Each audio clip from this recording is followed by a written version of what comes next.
Okay, and then you're going to take your watering schedule and crumple it into a little ball and throw it away.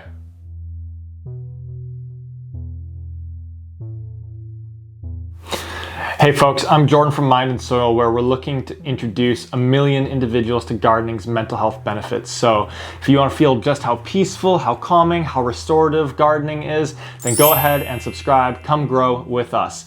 And for today, I want to talk about how do we go about watering our garlic. It's a question that's been coming up a lot, and I want to break it down for you. And I did the kind of intro there a little bit tongue-in-cheek, but it's accurate because we can't go off of any form of a watering schedule because the environmental kind of factors that each of us have in play is going to significantly vary what we do from a watering perspective. So there is not any one schedule set of days that we can be following, but rather we want to be taking clues from the plants and the environment to know when is the best time to go about watering. So what I want to do is I want to break it down into 3 key phases here. And we're going to talk about how we go about watering during each one of those phases in order to ultimately set our babies up to be as successful as possible. And if you make it through the first 2, the third one is an absolute breeze. So the 3 key phases of watering our garlic are the planting phase, the growth phase, and the harvesting phase. And I talk a little bit about these in our step-by-step guide on how to go about planting and growing, harvesting, and storing garlic. So if you're looking for a completely exhaustive guide, I've got the link to it up above. Keep that one bookmarked to kind of check back on all throughout the season.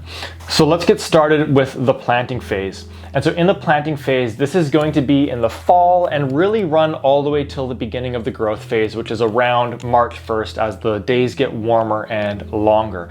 And so what should we be paying attention to over the course of this planting phase? Well, in October, November, December, those are our winter months. So it's going to be the coldest and it's going to be the rainiest. Those are the 2 environmental factors that we need to be paying attention to all throughout each phase in order to determine how much to be watering. So given that we know that it's going to be cold and rainy, this is when we want to do probably very little watering. Where I live, we get a lot of rain. And so because of that, I ultimately don't do any watering on my garlic babies until we get into the growth phase. So for me, it's no watering.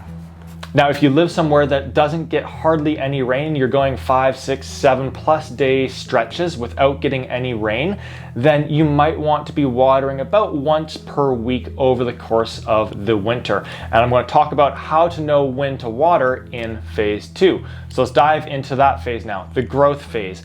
And this is really marked by when we start to see the plants coming through the surface, which depending on where you live is going to be some point maybe as early as like late January, probably in February, and for the colder regions in March. And the growth phase, it's going to last, we're going to kind of define that as all the way until when we cut the garlic scapes off of the plant, which is going to be around July 1st. So during the growth phase, what's happening from an environmental perspective? Well, we're probably getting a little bit less rain, and temperature-wise, it's getting warmer. That means that the soil is going to be drying up more quickly. There's more sun, so the plant is going to be looking to use more energy, and therefore, we probably need to be doing a little bit more watering on our own during this period. But once again, it's going to vary for each and every one of us. So how do we know when to be watering our babies? Well, what I want you to be doing is you go to your garlic baby and then you put your index finger about 2 inches into the soil. And when you put your finger down into the 2 inches of soil, if it is like completely dripping wet and like really, really wet, if you were to grab a little handful of it and it's wringing out water, multiple drips coming out, then that is a sign that you do not need to water yet. Allow it to continue to dry out. Now, if it's a little bit damp, so when you were to put your fingers down, if you can feel a little bit of moisture, or if you were to grab a little ball of soil and you notice only like kind of like 1 little drip of water coming out, maybe 2 little drips, then that is a sign that it is time to give it a really good big drink of water. So when it comes to that watering that you're doing, you want to give it a big drink of water so that it is kind of fully loaded up with water.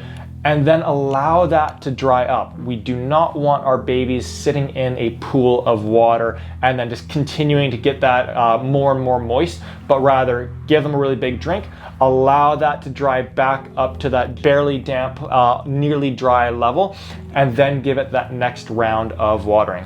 For myself, I use an irrigation system. I turn that on for about 30 minutes at the beginning of the growth season, so in March and April and May. And then as those days get really, really warm in May and June, I would then potentially move that all the way up to watering 30 minutes per day. But again, I'm doing that based off of what I'm seeing in the soil, and if there's a big rain that comes through, I'm factoring that in as well.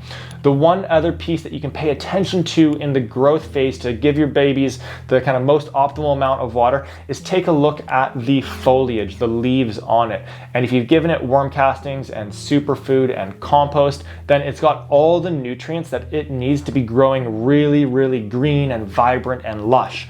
So if you look at your plant baby and if it's looking a little bit pale and a little bit tired or fatigued, and if there's even some yellow in there as you're in March and April and May, then that's probably an indicator that it's not getting enough watering, and you would want to give it, again, that one really big drink of water and then start to monitor the soil. So once again, don't follow a schedule, but rather pay attention to the soil 2 inches deep and the foliage if it's looking tired, fatigued, light green, pale, even a little bit yellow as your indicators to determine how much and when you want to be watering next.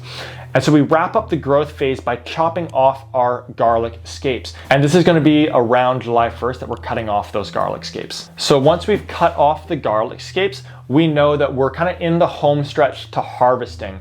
And we know that we want to harvest our garlic babies when 3 to 4 of the leaves have died off. Once again, that's going to vary for each one of us, but we can take a direct indicator from the plant to know when that really optimal time to be harvesting is.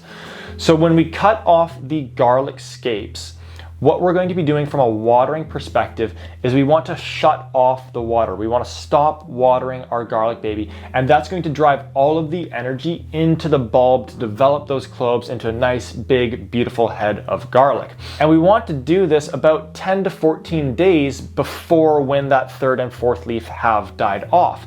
So my kind of guidance that I would go off of on that front is once you have noticed that 2 of the leaves have died off, at that point, then go ahead, shut off the water, and when you shut off the water over the course of those next 10 to 14 days, that third leaf, that fourth leaf, they're going to die off, and then ultimately at the end of that kind of 10 to 14 day period, the magical day has come. It's time to harvest the big, beautiful heads of garlic like the ones that I have right here.